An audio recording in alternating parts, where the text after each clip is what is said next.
We received feedback on our main production, our digipack and our poster, and then we learnt of improvements that we made and things that were also good about it. For example, our band shots were seen to be really in time and in sync, as was the vocals and the lip sync.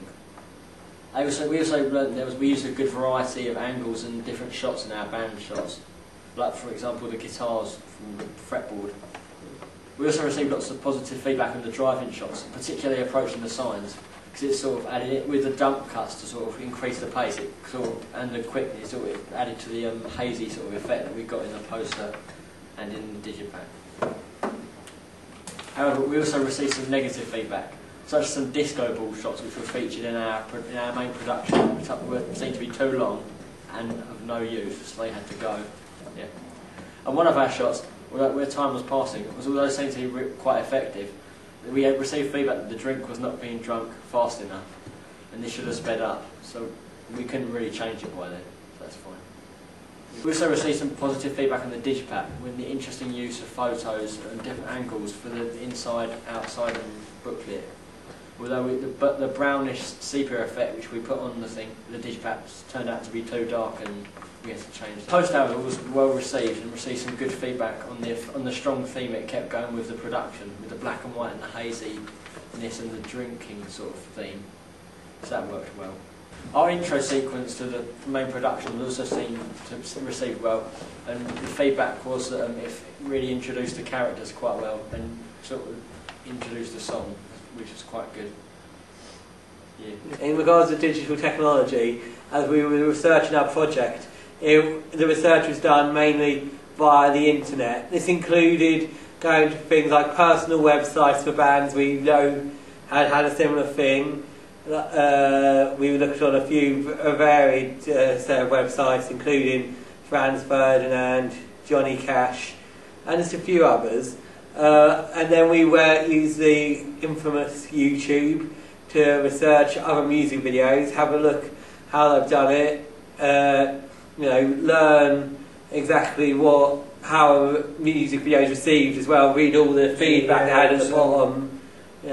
Scar Tissue by Red Hot Chili Peppers. Whiskey in a Jar by not by the Metallica version. Today by Smashing Pumpkins. And Drunken Lullabies by Flogging Molly, yeah. And those are just some of the videos we looked at. We also used the internet to research the definition of digipack on Wikipedia, just so we had a definite of what it is, and have a look at it, have a look at all the different places you could go. Look at all the different places you could go to have a digipack produced professionally.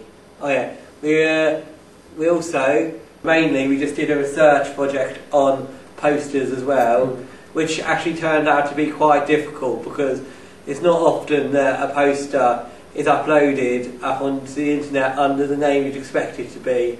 We had to dig pretty deep to find that sort of thing, but in the end we managed to find ones from the artists we'd originally looked at as well. And also, I don't know whether you guys did this, but I didn't just look at music posters, I also tried some movie posters as well, because I thought that might, help influence and give us a different perspective on what we wanted in our poster. Namely, like I said before, Anton Corbin's Control. Also looked at Jackie Brown by Quentin Tarantino, and probably my main music influence would have been Tom Petty's Highway Companion, which I thought it's really well framed and it's good use of space. I think my biggest influence would have been Franz Ferdinand's Tonight, just for the suits and the blackness of it all. It kind of just seemed to correlate well to our project. We then decided to put all of our information on blogger.com because all our planning ideas, and we thought we'd keep it going throughout, but this was so it was accessible to other people, so we could get feedback for our initial ideas and make it open to the world. And it was kept up to date and managed well. And anyway, so that's what we did for the research. We also used media technologies in the production stage of our main project. For example, we used 2 different video cameras, a Canon digital video camera and a new flip camera. These, although they both came in use, we were a bit limited by the quality of the recordings, especially in the Canon camera. these cameras, although they both came in use, had their own problems. For example, the Canon camera was a lower quality recording, which we noticed later, and the flip camera lost some footage for us, which was a bit annoying, wasn't it? Not to say the least. Oh, and also when we were doing the night filming, we got some industrial-sized torches to help out with a bit of artificial lighting. Yeah, so that was helpful. Okay.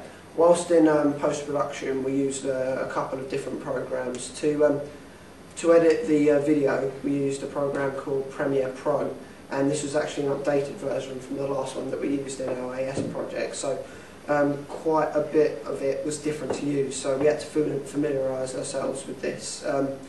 One of the great advantages of Premiere Pro is that it saves the original footage that you have, so you'll never actually lose all of your footage.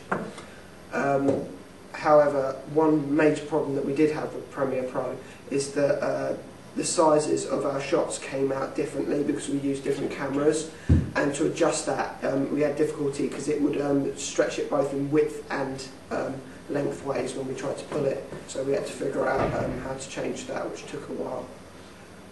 Another program which we used to edit our ancillary tasks was Photoshop for the poster, which was actually really useful because we've used Photoshop quite a few times now.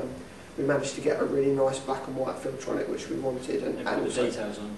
Yeah, and put all the we managed to get the details at the bottom, and also add the text at the top. And when we printed it out, that came out really well. Also, we used Blog to track our progress whilst we were doing the editing, as well as putting the video and the images up on the blog towards the end, which of course you'll see because you'll be looking at.